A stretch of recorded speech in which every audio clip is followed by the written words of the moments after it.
गीता में अर्जुन को स्वयं भगवान कह रहे हैं कि उस परमेश्वर की शरण में जा, उसके लिए उन संतों के पास जा जो तत्वदर्शी हो। इसी प्रकार हजरत मोहम्मद को उनका अल्लाह कह रहा है कि कोई और पूर्ण परमात्मा है, उसको पाने के लिए उन तत्वदर्शी संत की तलाश कर। वो प्रभु कौन है, ये जानने के लिए कृपया अवश्य सुनिए जगत गुरु तत्वदर्शी संत रामपाल जी महाराज के अमृत वचन। ये पूज्य गुरुदेव है मेरे। इस दास को नाम देने का आदेश देते समय आशीर्वाद देते हुए उनका चित्र है, देखिएगा। ये मेरे पूज्य गुरुदेव हैं।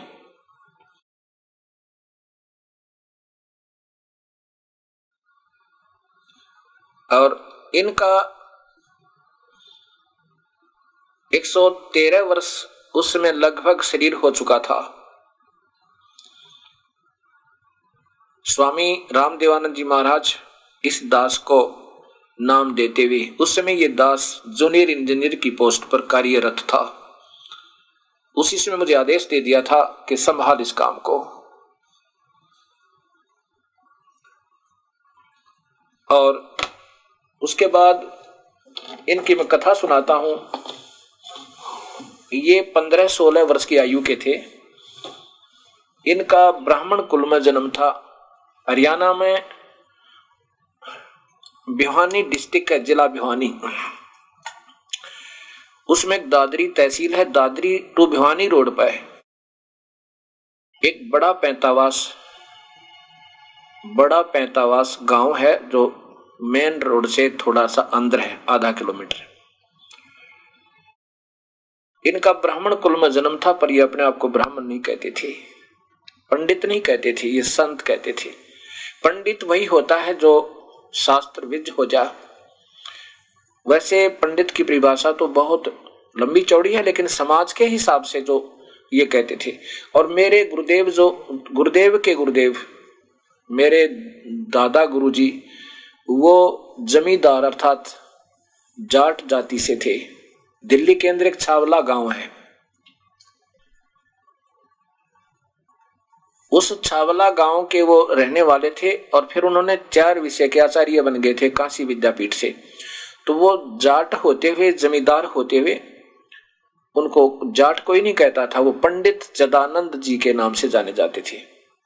उनका गोपालपुर में, सोनीपत डिस्ट्रिक्ट में गोपालपुर एक छोटा सा गांव है, उनमें उनका आश्रम बना हुआ पंडित चिदानंद जी के नाम था। मैं ये कहना चाहता हूं कि हमारी कोई जाति नहीं है, हमारे कर्म आधार पर जातियां हैं। हम एक नहीं, हमारा कोई मजहब है, हम एक पिता की संतान है।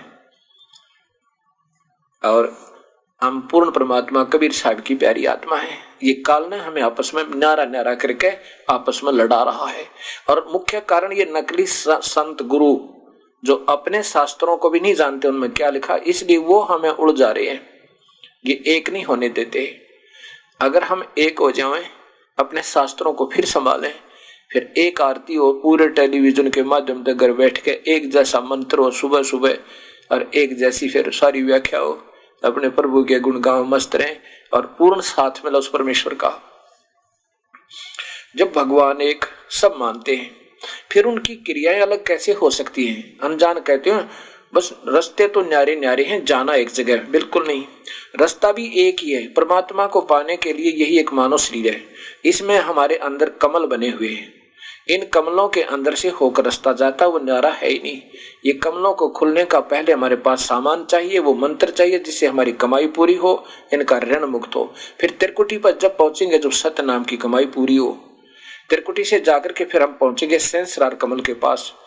उसे अलग से जाता रास्ता, और वहां इस काल का अपना अंतिम स्थान है। वहां इसकी ओम नाम की कमाई और यह गमन वहां दे देंगे जो हमारी बाकी बची है।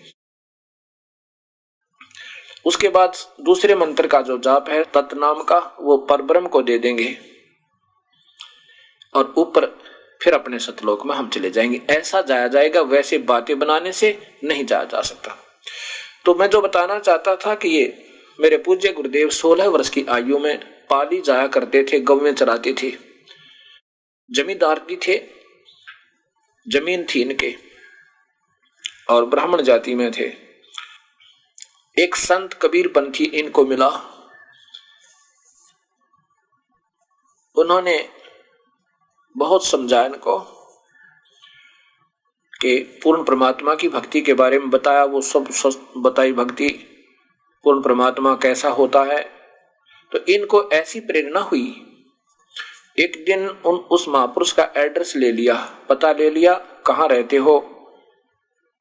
वो एक दिन खेतों में गौओं को छोड़ के और अपने जो वस्त्र थे उनको, एक वस्त्र तो निकाल लाए घर से लको के जो पहन कर गए थे, उन वस्त्रों को अंदर जंगल में जाके, पहले जंगल बहुत होते थे खेतों में, अंदर जंगल में जाके ऐसे फाड़ के एक मरे हुए कोई पशु के अस्थियां पड़ी थी, हड्डियां पड़ी थी, वहां डाल दिया और निकल गए। शाम को गौओं के साथ गए नहीं। घर वालों को चिंता बनी, क्यों नहीं आए, क्या बात है। पहले अपने खेतों में ढूंढा, फिर रिश्तेदारी में पता किया, नहीं मिले तो फिर देखा कहीं अंदर जंगल में चले गए हो और किसी हिंसक जानवर ने मार ना दिया हो। अंदर जाकर देखा तो वो कपड़े फटे हुए पाए और हाड पड़े थे, अस्थियां पड़ी थी।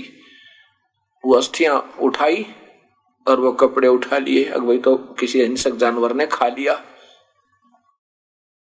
गुरुदेव जी का पुराना नाम हरद्वारी था, हरद्वारी, और फिर ये राम स्वामी राम देवानंद जी महाराज के नाम से संत प्रसिद्ध हुए। इनका अंतिम संस्कार कर दिया, मृत समझ गए। और फिर पंडित जियों ने, मेरे जैसा गुरुओं ने 13वीं की, फिर उसके बाद महीने किए, फिर 6 माही, फिर वर्षोदी, फिर वार्षिक की, और फिर ये श्राद्ध शुरू हो गए। अब जब मेरे गुरुदेव 113 वर्ष के हो गए, लगभग 114 वर्ष के, शरीर छोड़ने से 1-1.5 वर्ष पहले की बात है। ये तलवंडी भाई, जिला फिरोजपुर, पंजाब में तलवंडी भाई एक छोटा सा कस्बा है, वहां इनका आश्रम। वहां से एक दिन मन में आया कि चल आज अपने गांव को देख कर आते हैं। वहां से सेवकों को लिया कार में और गाड़ी में लेकर वहां पहुंच गए। मुझे इस दास को पता चला, मैं यहाँ पाठ किया करता था, सत्संग करता था गांव गांव में जाके। दास को पता चला गुरुदेव यहाँ पर 45 आए हुए हैं, और पता लगते ही हम वहां पहुंचे। वहां क्या देखा कि सब गांव के, नगर के लोग देखने आ रहे हैं। कह रहे हैं हमने तो सोचा था तुम मर गए हैं, ये तो जीवित है, हरद्वारी जीवित है। सब कह रहे। हम वहां पहुंचे, मेरे गुरुदेव जी के एक भाभी जी, जिनकी आयु लगभग 92 वर्ष थी। मैंने उनसे पूछा कि बुढ़िया एक बात बताओ, जब हमारे गुरुदेव घर छोड़कर चले गए तो पीछे से क्या सोचा यहां तुमने? तो उसने बताया कि मैं जब यहां विहाई आई तो मुझे पता चला कि इनका कोई भाई था हरद्वारी, वो किसी हिंसक जानवर ने मार दिया, बेमौत मर गया, अकाल मृत्यु होगी उसकी, और उसके श्राद्ध निकाले जा रहे थे। तो मैंने भी अपने हाथों से लगभग 70 श्राद्ध अपने हाथों निकाले। और जब घर में कोई ऊक चूक हो जाती थी, कोई फसल नहीं ठीक होती थी, कोई भैंस बीमार हो जाती थी, कोई बच्चा बीमार हो जाता था, हम जाते थे इन नकली गुरुओं के पास, अधूरे ब्राह्मणों के पास। ये स्वयं भी ब्राह्मण थे, लेकिन ब्राह्मण तो बहुत उच्च पदवी होती है, जब कोई समझ सके।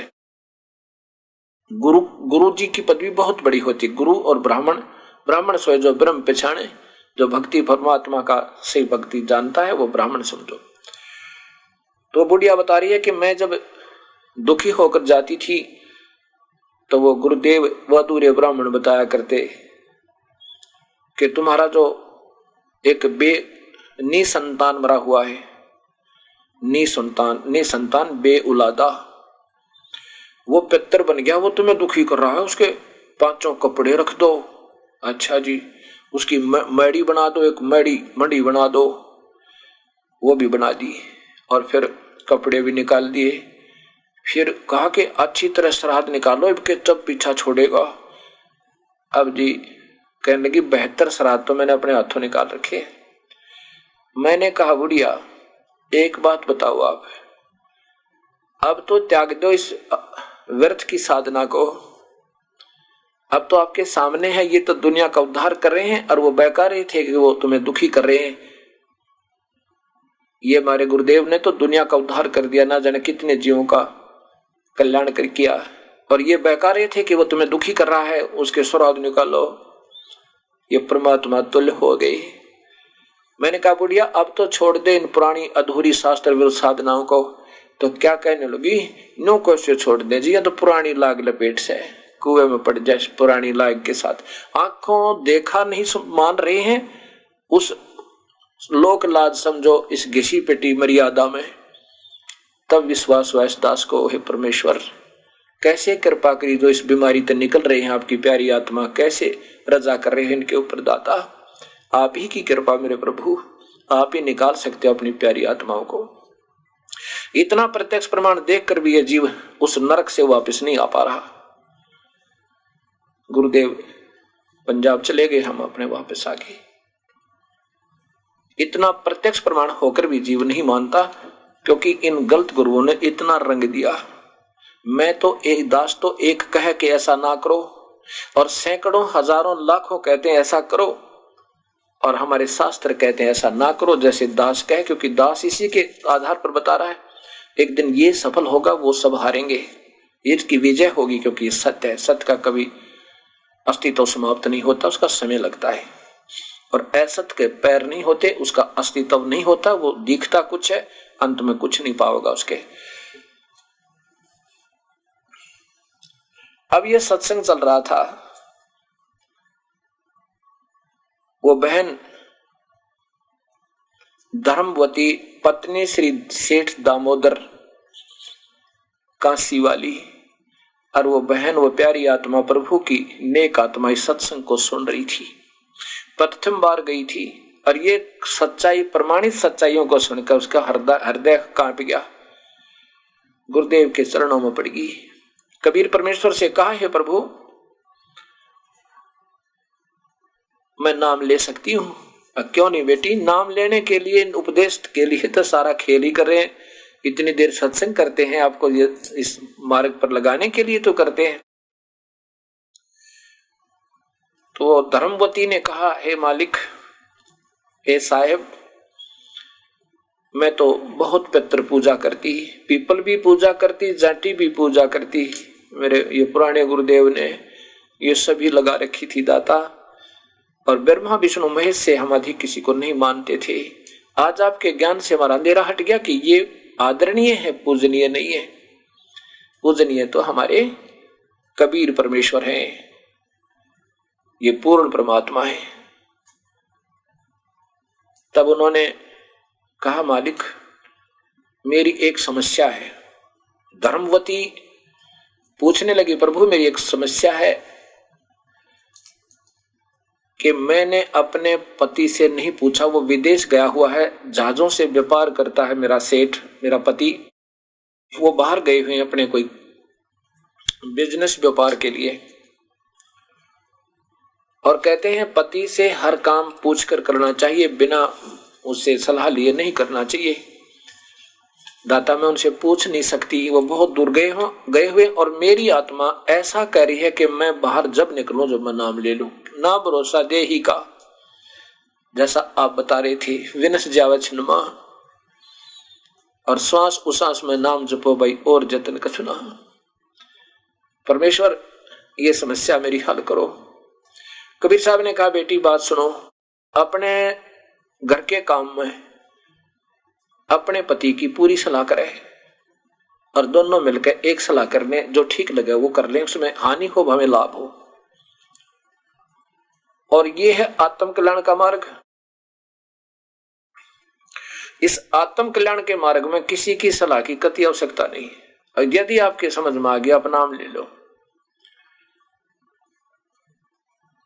और हो सकता बेटी वो भी समझ में आ जाए, वो प्यारी आत्मा आपके भक्ति के प्रभाव से उस पर भी असर हो सकता है। धर्मवती ने कहा, प्रभु मेरा तो दिल करता है नाम ले लूं। अकेले ले बेटी, चुप का मत ना। उपदेश ले लिया और कहा मालिक उनको भी आप ही सद्बुद्धि देना मेरे मालिक, कहीं वो मेरे से गलतफहमी ना कर बैठे। भक्ति भी करती है, नाम लेकर चली गई। और कबीर साहब ने कहा बेटी आज के बाद अन्य पूजा नहीं करेगी, जो मैंने बता दिया वही करेगी। अब जी वही करूंगी दाता, जो तुम कहोगे वही करूंगी, आपके चरणों में रहूंगी। आपकी कथा सुन ली सारी, अब भी अंधेरा नहीं हटाती है, अनजान समाज है। वो धर्मवती चली गई, भक्ति कर रही है, गुरुदेव का खूब सत्कार करती है हृदय से, और साथ में एक पुकार करती है प्रभु मेरे पति को मेरे से नाराज मत होने देना, वो कहीं गलतफहमी पैदा ना कर ले अपने मन में, क्योंकि उसका विदेश में ज्यादा रहना है, लोग कह दें कि वो तो ऐसे जाती है इधर उधर। एक दिन वो दिन भी आ गया, 5-6 महीने के बाद सेठ दामोदर वापस आए और अपने घर पर पहुंच गए।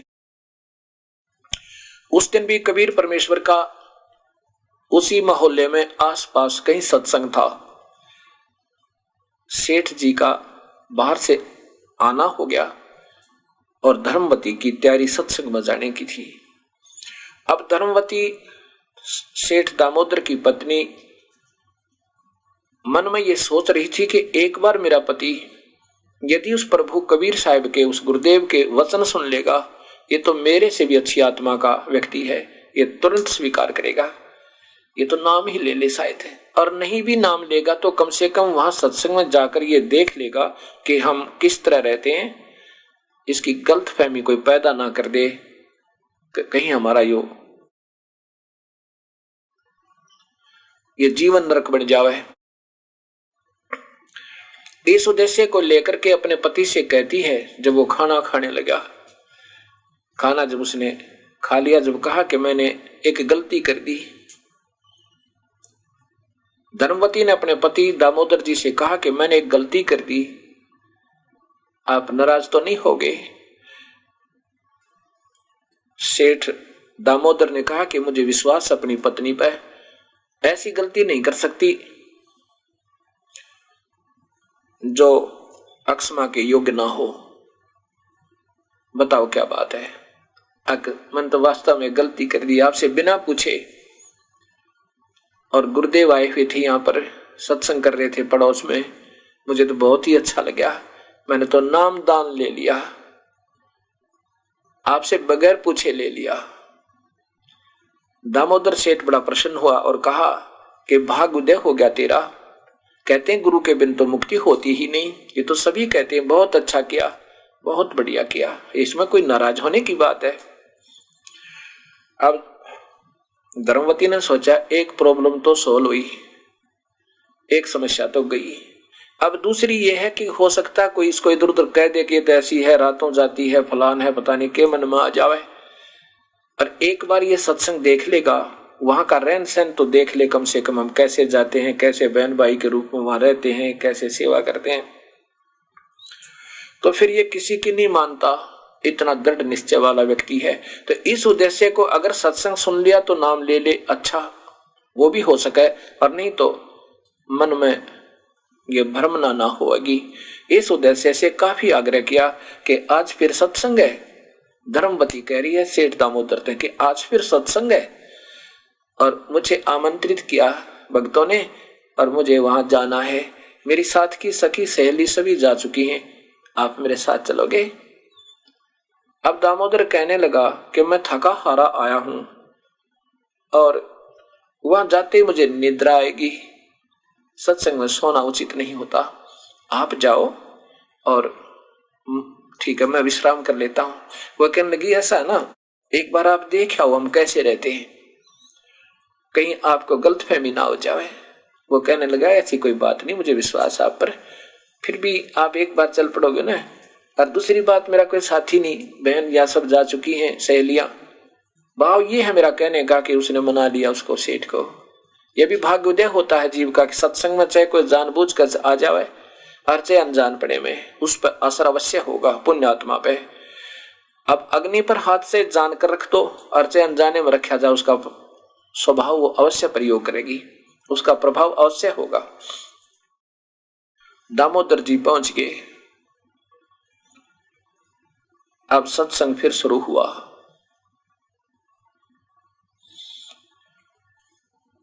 सत्संग के अंदर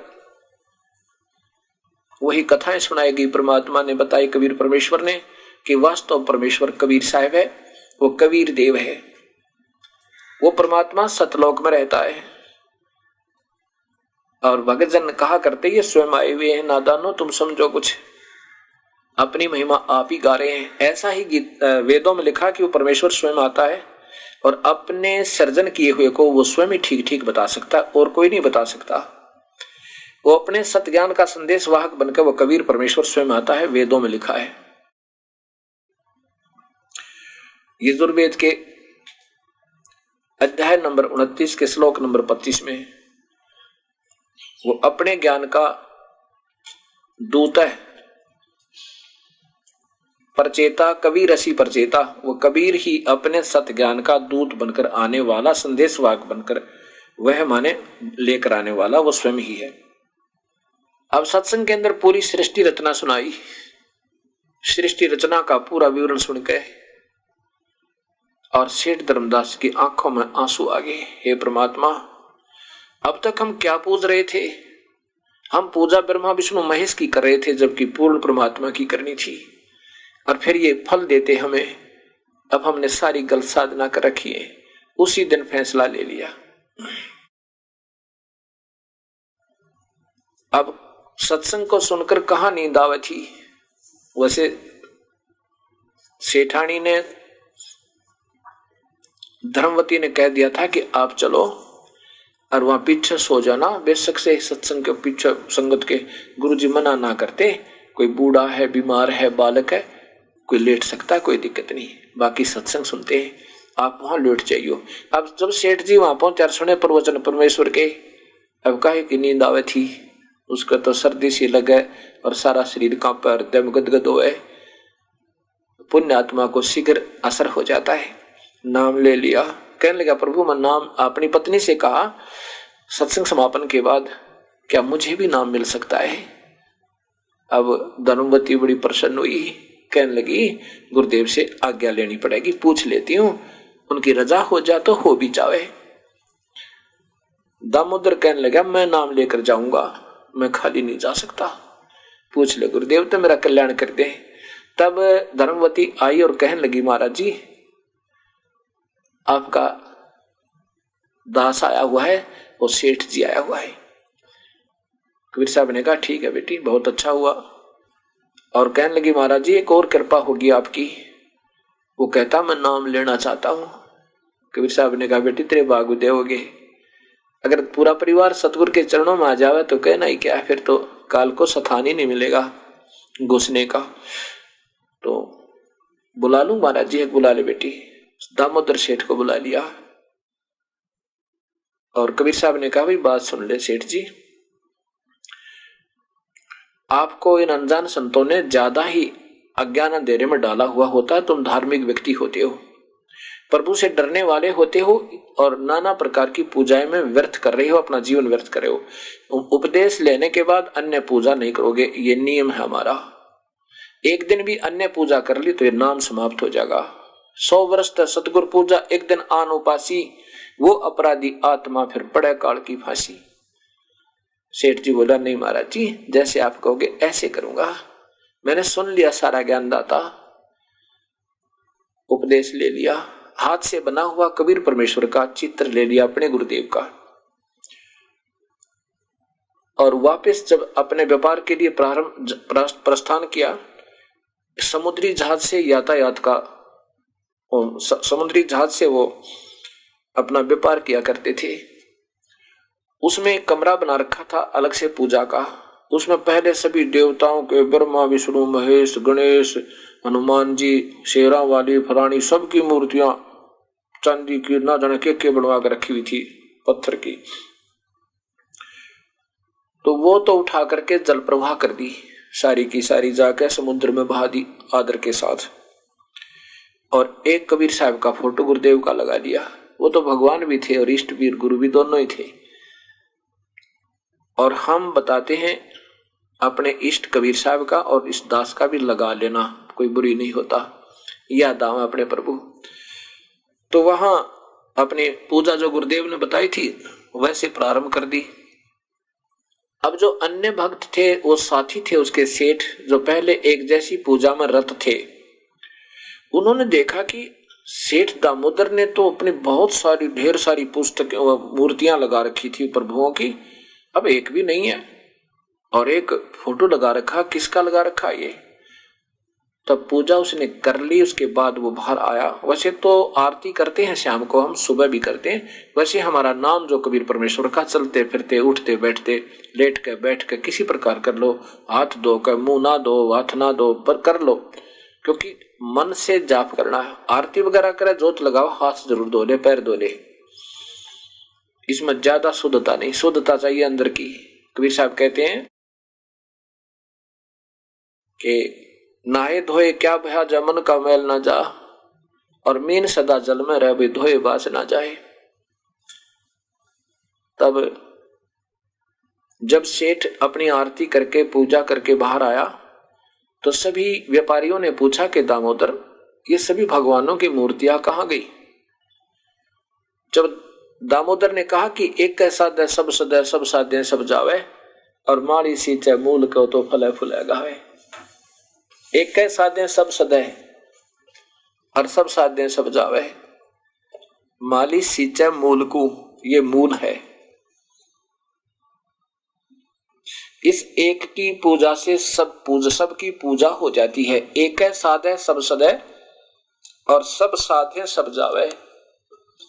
सब कैसे साधे और एक कैसे साधे, एक तो ये देख लिया आपने, और ये सब साधे सब जावे, ये सब साधन थे, ये हमारा भक्ति रूपी पौधा व्यर्थ हो जाएगा।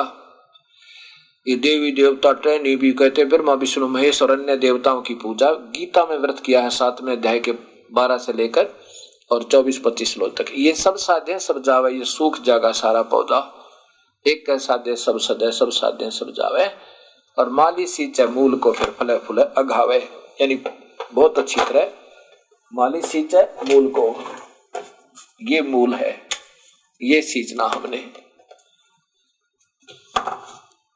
ये माली सींचे मूल को फिर फले फूले गावे, यानी बहुत अच्छी तरह हमारा भक्ति रूपी पौधा फिर प्रफुल्लित हो जाएगा।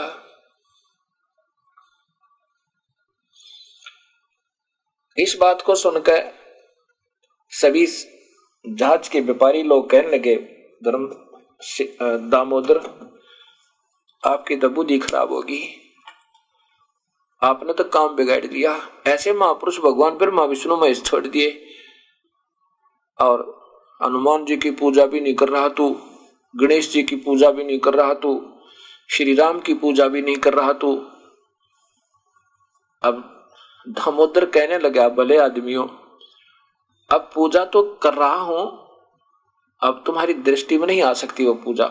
मैं पूजा इन्हीं की कर रहा हूं, मैं मूल सींच रहा हूं, और टहनियों को फल लगेंगे। बता पूजा क्यों नहीं कर रहा नादानो, तुम कैसे कह रहे हो। अब वो पुराने रंग में रंगे हुए कहने लगे, भाई तेरा तो विनाश होगा, तू तो थोड़े दिन का मेहमान है, कहता है श्राद्ध भी नहीं निकालने। अरे तेरे की कमाल कर दिया तूने तो, तू कहता अब मैंने कुछ नहीं पूजना, श्याम जी भी नहीं पूजना, देखना तेरा विनाश होएगा।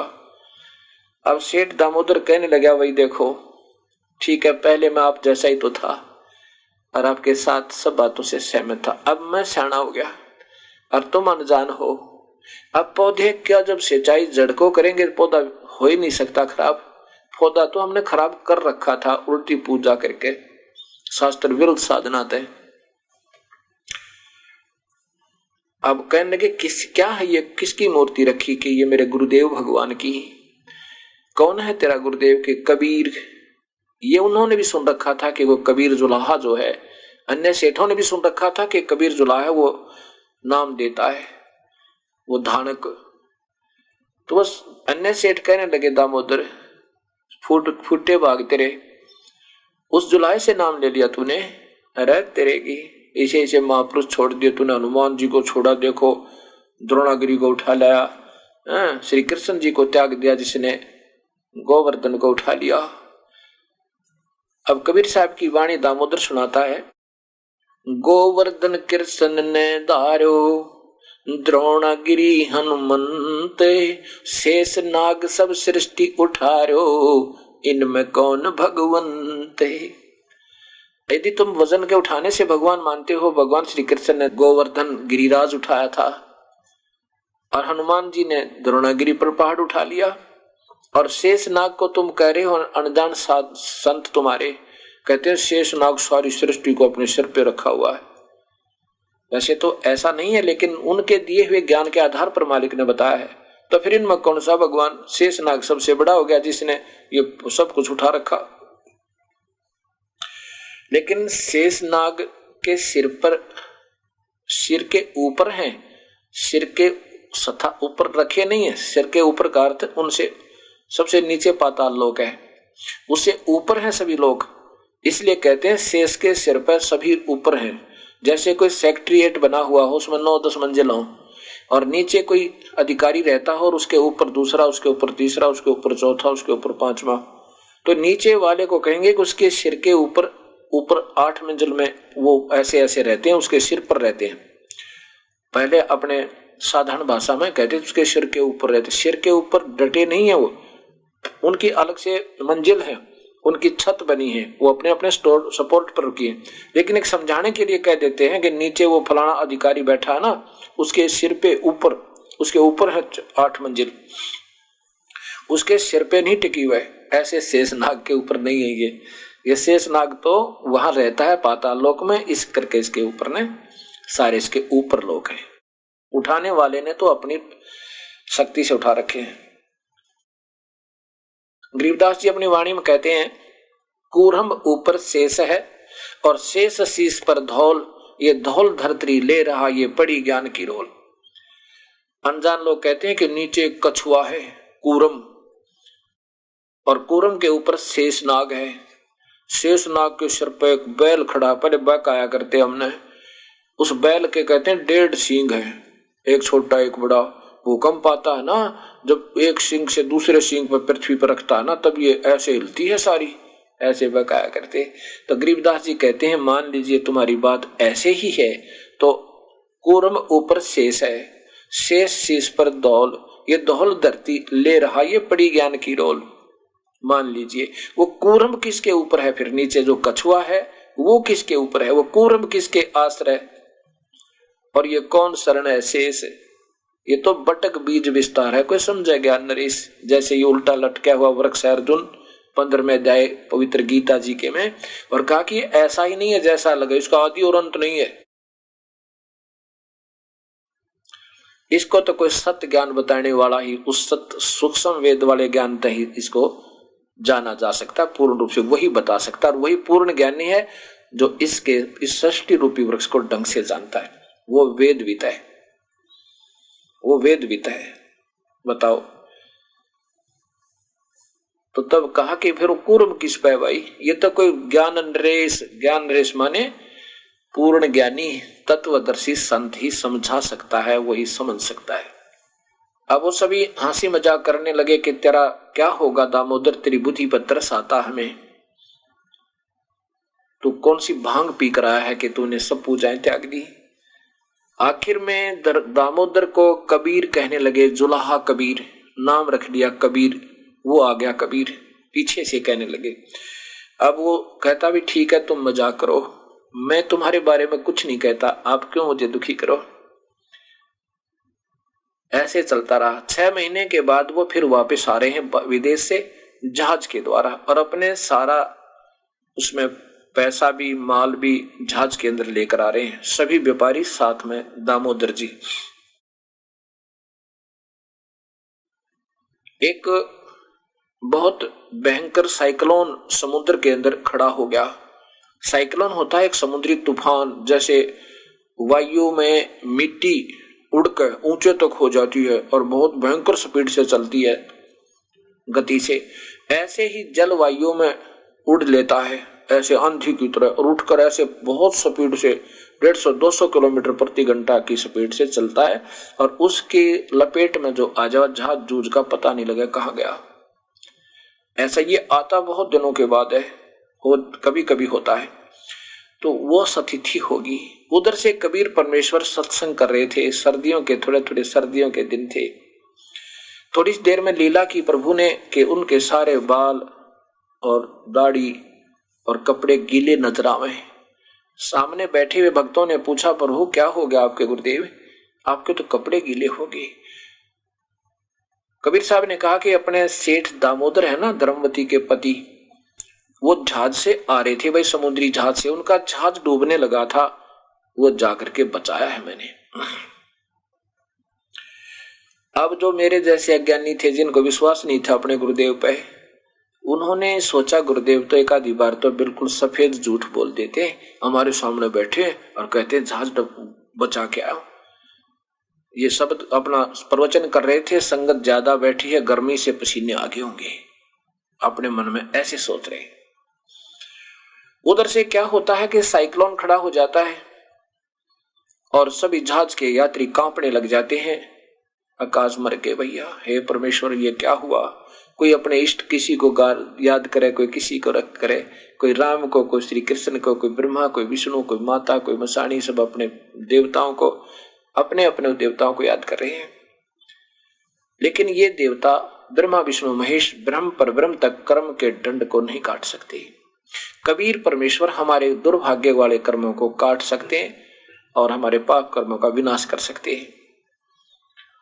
अब सभी ने जब प्रार्थना की, कोई असर नहीं हुआ और ऐसा लगा कि ये तो घंटे 2 घंटे में हमारा कति काम बिगड़ जाएगा।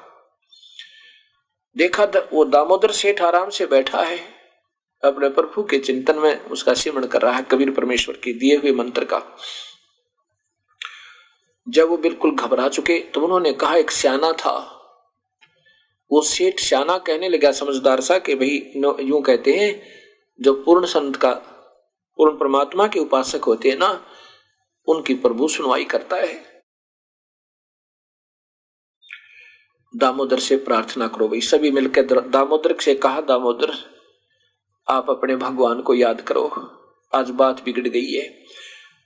दामोदर सेठ ने कहा कि मेरा तो भगवान एक जुलाहा है, मेरे तो गुरुदेव एक जुलाहा है, छोटी जाति के गरीब हैं, वो क्या कर सकते हैं जब आपके हनुमान जी नहीं कर पा रहे, अपने कृष्ण भगवान श्री राम नहीं कर पा रहे। गरीबदास जी कहते हैं, मासा घटे ना तिल बधे विधना लिखे जो लेख, और सच्चा सतगुरु मेट के ऊपर मार दे मेघ। पूर्ण संत से संपर्क में आने के बाद वही कबीर परमेश्वर ही अपनी शक्ति से उसके सारे कार्य उनके शिष्यों के किया करता है। वो ऊपर मासा घटे ना तिल बधे, जो विधाता ने लेख लिख रखे थे उनका विनाश वही होना था यदि शरण में ना होता दामोदर, तो ऐसा लिखा था। और पूरा सतगुरु पूर्ण संत उनको खत्म करके और परमानेंट मेघ मार दे, अर्थात उन पर कति उनको खत्म कर दे और अपनी तरफ से लिख दे उनके सौभाग्य को। ये वो कबीर परमेश्वर है। अब सभी कहने लगे, दामोदर अब ये बात कहने की नहीं, अब ना कहे ये बातें, हमारा हृदय दुख है, हमसे गलती होगी, हमने आपको बहुत बुरा भला कहा, माफ कर दे हमें। दामोदर ने कहा कि तुम बैठ जाओ। वो बैठ गए। वो कहने लगे, बैठा नहीं जाता, कैसे बैठ जाए, अब बैठ जाओ, बैठ जाओ, प्रभु पर विश्वास रखो, अपने कबीर परमेश्वर पे, उस पूर्ण ब्रह्म पे। दामोदर खड़ा हुआ और कहा, हे परवरदिगार, मैंने आपके गुण बहुत गा दिए इनके सामने, और मैंने बड़ी महिमा गाई आपकी कि मेरे भगवान ये कर देते हैं, मेरे दाता ये कर देते हैं, आप समर्थ हो, कोई शक नहीं, आपके गुणों से मैं परिचित हो चुका हूं। प्रभु हो सकता है इस मुझ जैसे तुच्छ जीव की इतने पिछले जन्मों की ये बहुत ज्यादा खराब किस्मत हो, ऐसे बुरे कर्म मेरे हों दाता कि आपके चरणों में भी मेरी सुरक्षा ना होनी हो और मेरी मृत्यु ऐसे लिखी हो। ए मालिक, मुझ नीच के कारण मेरे भगवान की बेइज्जती होगी, दाता आज रक्षा कर दो, आज रक्षा कर लो, और बाद में चाहे मुझे कुत्त्याड़ी मौत मार देना, मैं तैयार हूं मालिक, मेरे कारण आपकी आज बेइज्जती होगी। इतना कहकर बेहोश हो गए, हृदय तो पुकार गए और गिर गए। जो ही वो बेहोश हुआ, इतनी देर में उस समुद्री तूफान बहुत नजदीक आ गया था, वहीं का वहीं एकदम ऐसे नीचे हो गया जैसे समुद्र में हलचल भी नहीं है। बोलो कबीर परमेश्वर की जय। अब देखा सभी यात्रियों ने कि ये तो बिल्कुल विनाश होने वाला था और एकदम रुक गया, जैसे ब्रेक ला दिया करे। ब्रेक में भी गाड़ी कुछ थोड़ी बहुत जा सकती है 20, 30, 50 फुट, लेकिन वहीं का वहीं रुक गया। और सब ने दामोदर सेठ को होश में लाए, उसके छींटे लगाए पानी के और कहा दामोदर आज रक्षा कर दी आपके भगवान ने हम सब प्राणियों की। उसको कंधे पर बैठा लिया दामोदर को और कहता बोलो दामोदर की जय। दामोदर सेठ ने कहा कि नहीं, जय बोलो मेरे कबीर भगवान की जिसने आज हमें जीवन दान दिया। सभी यात्रियों ने कहा कि हम चलकर आज नाम लेकर ही घर में जाएंगे, नहीं तो हम नहीं जाएंगे। अब जैसे हफ्ते 2-4 दिन में हफ्ते में वो पहुंचे अपने काशी में। वहां पहुंचे तो उस दिन भी रात्रि का सत्संग था, कबीर परमेश्वर सत्संग कर रहे थे। सभी जहाज के यात्री दामोदर के साथ सीधे वहां पहुंचे गुरुदेव की झोपड़ी के पास जहां सत्संग हो रहा था। अब बाहर से सभी कह रहे हैं वो जहाज के यात्री जय हो कबीर साहब की, जय हो बंदी छड़ की, बड़ी दया करी मेरे दाता, आपने हमारी जीवन दान दिया है। कबीर साहब जानी जान थे, अंतर्यामी थे। वो कहने लगे अभी बाहर कौन बोल रहा है पता करियो, सत्संग से बाहर कौन क्या शोर हो रहा है। भगत जन उठकर गए, उन्होंने देखा क्योंकि दामोदर सेठ जब व्यापार में गया था तो कई महीने 1 महीना रुका था, रोज आता था, वो सब जानते थे। उन्होंने आकर बताया कि सेठ दामोदर के साथ कुछ सेठ आए हैं और वो नाम दान लेना चाहते हैं प्रभु आपसे। कबीर साहब ने कहा बुला लो। अंदर जब आए साहब के पास सत्संग के स्थल पर कहे, हे प्रभु आपने हमारा जीवन दान कर दिया, आपने हमारी रक्षा करी, आज आपकी दया से आपके प्यारे भक्त दामोदर के प्रार्थना से आपने हमारे जीवन दान किया, हमारे जान और माल की रक्षा की। वो तो अंतर्यामी थे, वो जाने थे, फिर भी उनके मुख से कहना चाहते थे ताकि अन्य संगत जो अधूरे सुधूरे शिष्य हैं इनका भी मन परिपक्व हो जावे, इनका दृढ़ विश्वास बने इस दास पे, उस कबीर परमेश्वर पे।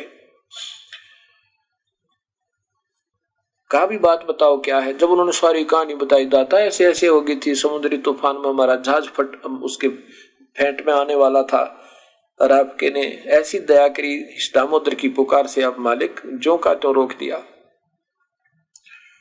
अब वो जो भक्त आत्मा अधूरे थे सत्संगी वहां रहते थे, भगतजन सुनते थे सत्संग को और कह रहे थे कि साहिब तो वैसे झूठ बोल रहे हैं, सफेद हमारे सामने बैठे हैं और काहे को जहाज बचाया होगा। उस दिन उनकी आंखों में पानी आ गया। उन्होंने भी अक्षमा याचना की, दाता हमारे से गलती होगी, हमारे अंदर एक मन में खोट आया था मेरे प्रभु। कबीर साहब ने कहा बेटा यही तो बीमारी है, ये काल आपको अपने जाल से नहीं निकलने देता, कुछ ना कुछ मन में मुटाव बना ही देता है बेटा, कभी मत लाना गुरुदेव के प्रति। गुरु मानुष कर जाने ते नर कहिए अंधे, होवे दुखी संसार में आगे यम के फंदे। सभी सेठों ने व्यापारियों ने नाम लिया, उनके रिश्तेदारों ने लिया, उनके बच्चों ने ले लिया। ऐसे कबीर परमेश्वर के 64 लाख शिष्य हो गए थे। बोलो सतगुरुदेव की जय। कबीर साहब सत भक्ति प्रचार किया करते थे, सतमार्ग बताया करते थे और उन नकली संतों की वो संख्या घटने लगी।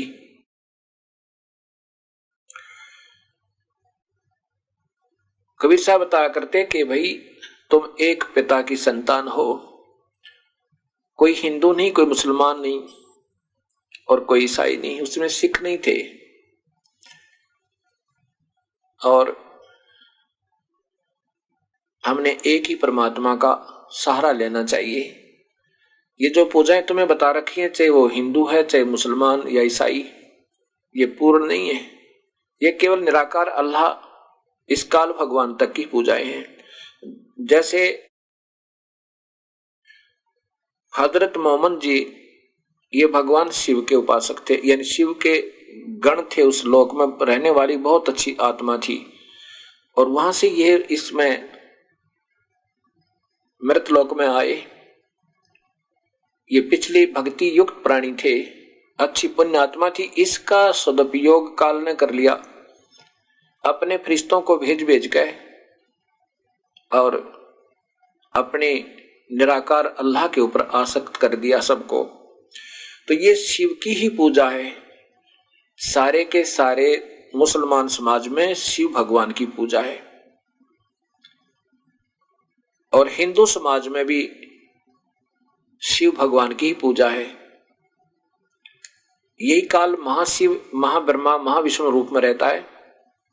ये कुल मिलाकर इनकी विभूति केवल शिव तक पहुंचती है, उसी को महाशिव को ये निराकार मान लेते हैं। तो ऐसे ही मुसलमान धर्म और हिंदू धर्म में एक ही पूजा है और लड़ रहे हैं दोनों अज्ञानता से। लड़ा कौन रहे हैं? वो बुद्धि कम बुद्धि वाले संत जिन्होंने स्वयं ज्ञान नहीं, वो चाहे हिंदुओं के हैं चाहे मुसलमानों के। एक चीज को दो बता रहे हैं। जैसे अबोध बच्चे लड़ा करें, छोटा सा बच्चा हो ना, उसको कह दे ये मेरा पापा है, वो कहता नहीं मेरा पापा है, वो नुका नहीं मेरा पापा, दोनों लड़ पड़े और पापा एक ही लड़े बेबुदित है। ऐसे ही आज हम एक पिता की संतान होकर भी आपस में अनजानपने में लड़ रहे हैं। ऐसे एक शेख तकी नाम का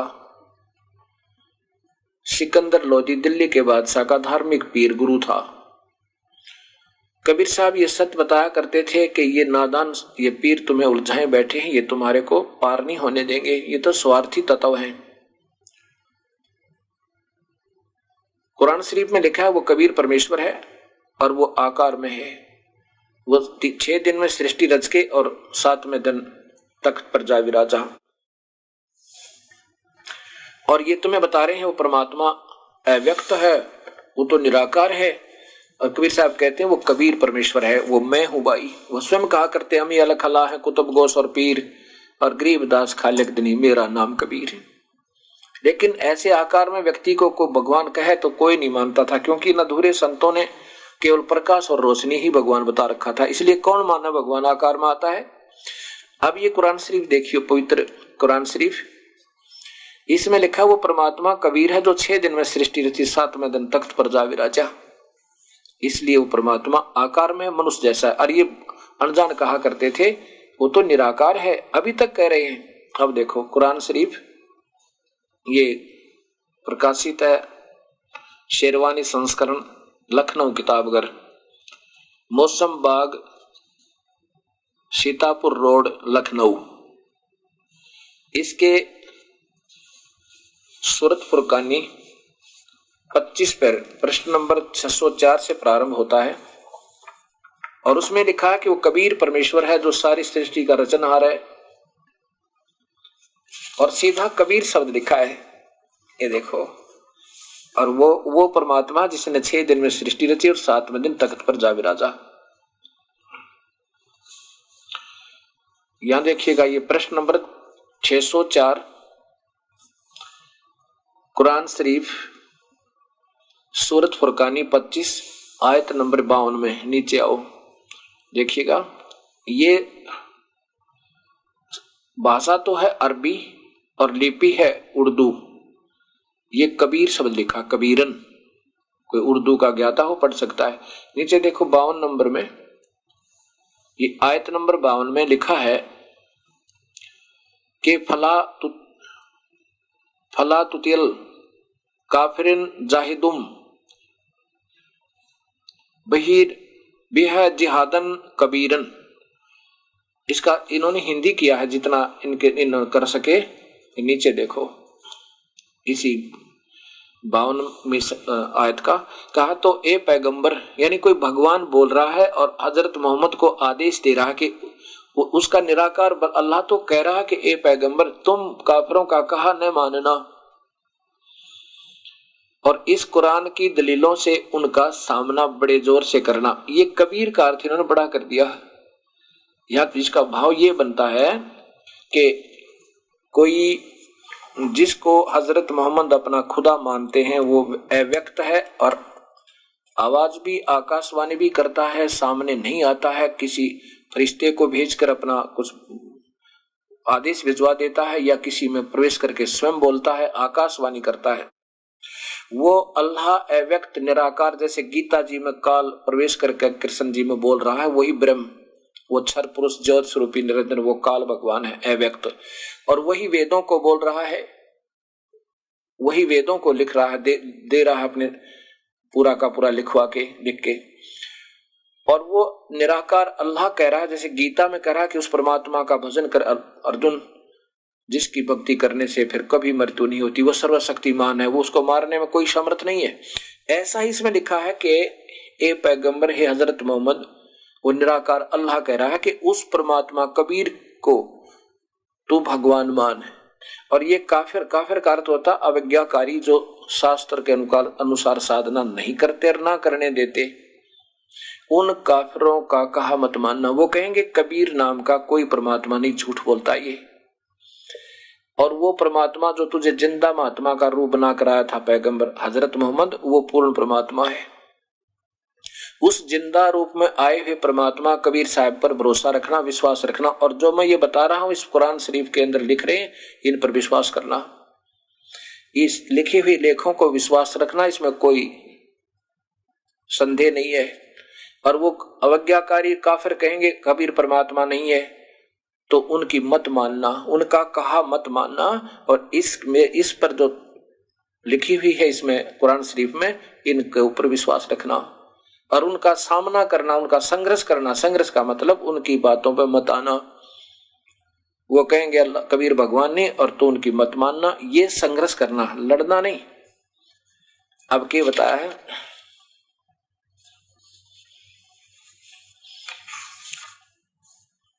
अब ये 606 पृष्ठ पर 2 स्थानों पर कबीर के स्थान पर मिसप्रिंट कर दिया खबीरा या कबीर, खबीरा या कबीरा। ये वास्तव में कबीरा है, ये मिसप्रिंट हुआ है। ये खबीरा और ये खबीरन, ये कबीरन है। अब इनका 52 से लेकर 59 तक का हल यहां देखिएगा। 53 से यहां प्रारंभ हो गया। सूरत फुरकानी 25 नंबर 607 पृष्ठ पे, 606 पे वो अरबी भाषा या हिंदी में अनुवाद इस अनुवादकर्ता का है। और वही है, वो कबीर वही है। ये 53वीं आयत शुरू होगी। ये और वो कबीर वही है जिसने 2 दरियाओं को मिला चलाया, एक मीठा प्यास बुझाने वाला और एक खारी कड़वा, और दोनों को एक आड़ और मजबूत रोक बना दी। और वही है जिसने पानी की बूंद से आदमी को पैदा किया, फिर उसको साहिब नसब यानी किसी का बेटा या बेटी, ससुराल वाला यानी किसी का दामाद या बहू बनाया। और तुम्हारा परवरदिगार, अब कोई भगवान कह रहा है अल्लाह को, इसको हजरत मोहम्मद को कि तेरा भगवान वो परमात्मा और है, वो कबीर परवरदिगार हर चीज करने पर शक्तिमान है, वो समर्थ है, जो चाहे सो कर दे। और काफिर अल्लाह के सिवा ऐसों को पूजते हैं जो न उनको नफा पहुंचा सकते हैं और न उनको नुकसान, यानी देवी देवताओं को पूजते हैं, बुतों की पूजा, मूर्ति पूजा, मंदिरों की पूजा, अन्य पूजाएं जो करते हैं मूर्तियों की। और काफिर तो अपने परवरदिगार से पीठ दिए हुए हैं, मुंह मोड़े हैं, अर्थात वो कबीर परमात्मा की भक्ति नहीं कर रहे। और ए पैगंबर हजरत मोहम्मद, हमने तुमको खुशखबरी सुनाने, यानी भेजने वाला कोई और है अल्लाह, और उसके लिए बता रहा किसी और भगवान के लिए आदेश तेरा भक्ति करने के लिए। हमने तुमको खुशखबरी सुनाने और सिर्फ अजाब से डराने के लिए भेजा है। इन लोगों से कहो कि मैं तुमसे इस अल्लाह के हुक्म की यानी सत्संग करने पर मजदूरी नहीं मांगता। हाँ, जो चाहे अपने परवरदिगार तक पहुंचने की राह इख्तियार कर ले।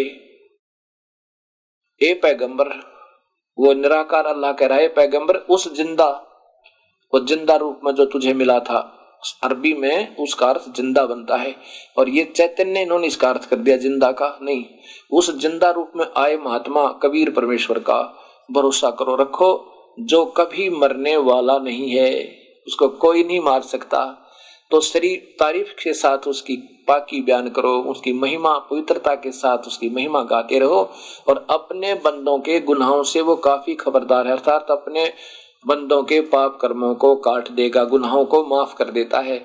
जिसने आसमान और जमीन और जो कुछ उनके बीच में है सबको 6 दिन में पैदा किया, यानी रचा, और फिर तख्त पर जा विराजा, इसका मतलब वो परमात्मा आकार में है, और वह अल्लाह बड़ा।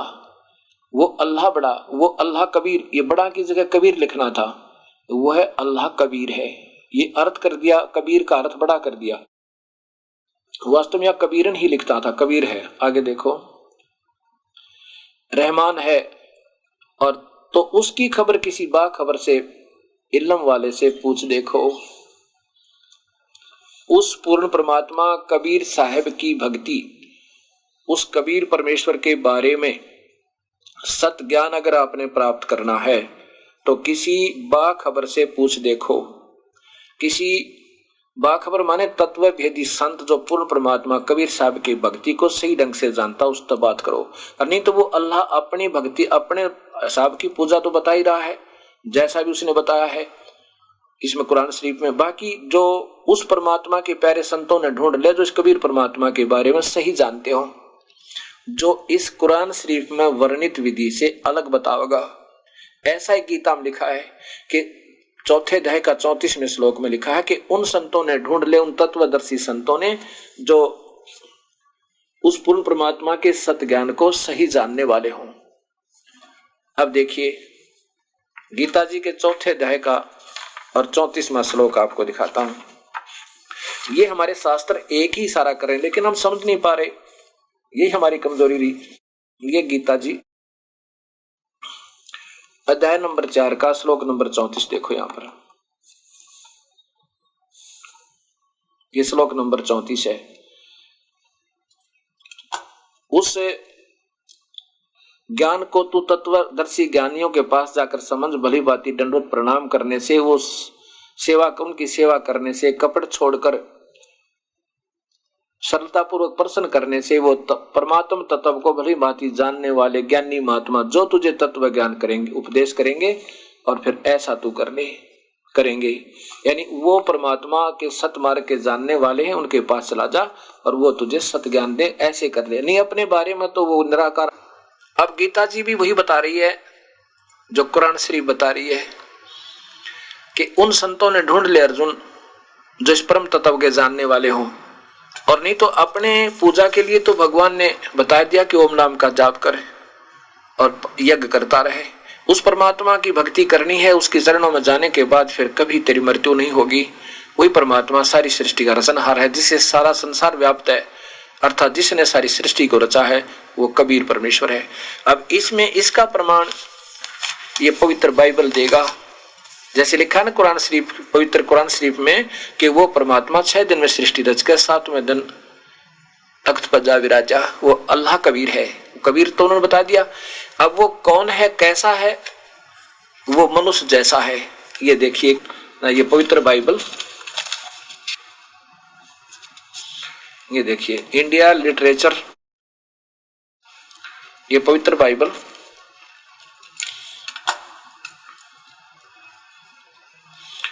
इसका हिंदी में यहां पर है। यहां देखिए पवित्र बाइबल और इंडिया बाइबल लिटरेचर 67 बरका रोड, किलपक, मद्रास, दूरभाष, इतना। चलो यहां देखिए फिर ये उत्पत्ति ग्रंथ है, उत्पत्ति विश्व की सृष्टि। अब यहां देखिए कि ये आदि में परमेश्वर ने आकाश और पृथ्वी की सृष्टि की, आकाश वाले लोगों की और नीचे पृथ्वी वाले लोगों की सृष्टि की। अब यहां देखिए सृष्टि के 7 दिन, पहला दिन, नीचे देखिएगा दूसरा दिन, और नीचे देखिएगा तीसरा दिन, चौथा दिन, और फिर ये 5वां दिन, ये 5वां दिन, और नीचे देखिएगा 6वां दिन। अब इसमें 6ठे दिन में देखो क्या भगवान ने क्या रचा और कैसे किसको रचा। नीचे देखो, यहां ले लेते हैं। फिर परमेश्वर ने कहा कि हम मनुष्य को, ये 6ठे दिन में कहा है, अपने स्वरूप के अनुसार अपनी समानता में बनाएंगे। कुरान शरीफ ने बता दिया परमात्मा कबीर है, और ईश ने बता दिया कि वो मनुष्य जैसा है। पवित्र बाइबल बता रहा है कि वो मनुष्य जैसा है। फिर परमेश्वर ने कहा हम मनुष्य को अपने स्वरूप के अनुसार अपनी समानता में बनाएं, और वे समुद्र की मछलियों और आकाश के पक्षियों और घरेलू पशुओं और सारी पृथ्वी पर और सब रेंगने वाले जंतुओं पर जो पृथ्वी पर रेंगते हैं अधिकार रखे। अर्थात उन पे उनसे समझदार हो, उनका कंट्रोलर बने, खावा नहीं उनको। तब परमेश्वर ने मनुष्य को अपने स्वरूप के अनुसार उत्पन्न किया। अपने इस स्वरूप के अनुसार परमेश्वर ने उसको उत्पन्न किया। बताओ, 2 बार लिखा है, तब तीसरी बार, पहले ऊपर लिखा है कि परमेश्वर ने कहा कि मनुष्य को हम अपने स्वरूप के अनुसार अपनी समानता में बनाएं। फिर नीचे देखो, तब परमेश्वर ने मनुष्य को अपने स्वरूप के अनुसार उत्पन्न किया और अपने स्वरूप के अनुसार परमेश्वर ने उसको उत्पन्न किया। 3 बार लिख रखा है, नर और नारी करके मनुष्य की सृष्टि की। फिर खाने का आदेश कुछ नहीं, मतलब केवल घास फूस और फल आदि खाने का आदेश है, मांस खाने का आदेश पूर्ण परमात्मा का नहीं है। फिर परमेश्वर ने उनमें से कहा, सुनो, जितने भी बीज वाले और छोटे छोटे पेड़ सारी पृथ्वी के ऊपर हैं और जितने वृक्षों में बीज वाले फल होते हैं वे सब मैंने तुमको दिए हैं, वे तुम्हारे भोजन के लिए हैं। मनुष्य को कहा है, इसमें कहीं मांस खाने या बकरा या ऊंट खाने का कहीं नहीं लिखा, या सुअर खाने का। उस परमात्मा का कोई आदेश नहीं है। और जितने भी पृथ्वी के पशु और आकाश के पक्षी और पृथ्वी पर रेंगने वाले जंतु हैं जिनमें जीवन के प्राण हैं, उन सब के खाने के लिए मैंने हरे हरे छोटे पेड़ दिए हैं। और वैसा ही हो गया। इनके लिए भी जो जीव जंतु जितने भी जंगली हैं, इवन शेर तक, लाइन तक भी मांस खाने का आदेश प्रभु का नहीं है। अब देख लो, ये आदेश पूर्ण परमात्मा का है। तब परमेश्वर ने जो कुछ की बनाया उसको देखा, और तो क्या देखा कि वह बहुत ही अच्छा है। तब सांझ हुई, फिर भोर हुआ, और इस प्रकार 6वां दिन हो गया। अब 7वां दिन, विश्राम का दिन। यूं आकाश और पृथ्वी और उनकी सारी सेना का बनाना समाप्त हो गया, और परमेश्वर ने अपना काम जिसे वो करता था 7वें दिन समाप्त किया। और उसने अपने किए हुए को सारे काम के से 7वें दिन विश्राम किया। और परमेश्वर ने 7वें दिन को आशीष दी कि वो पवित्र ठहरा, क्योंकि उसने अपनी सृष्टि की रचना के बारे सारे काम को विश्राम लिया। अब 7वें दिन ये परमात्मा कबीर अपने वास्तविक सतलोक में पहुंच गया।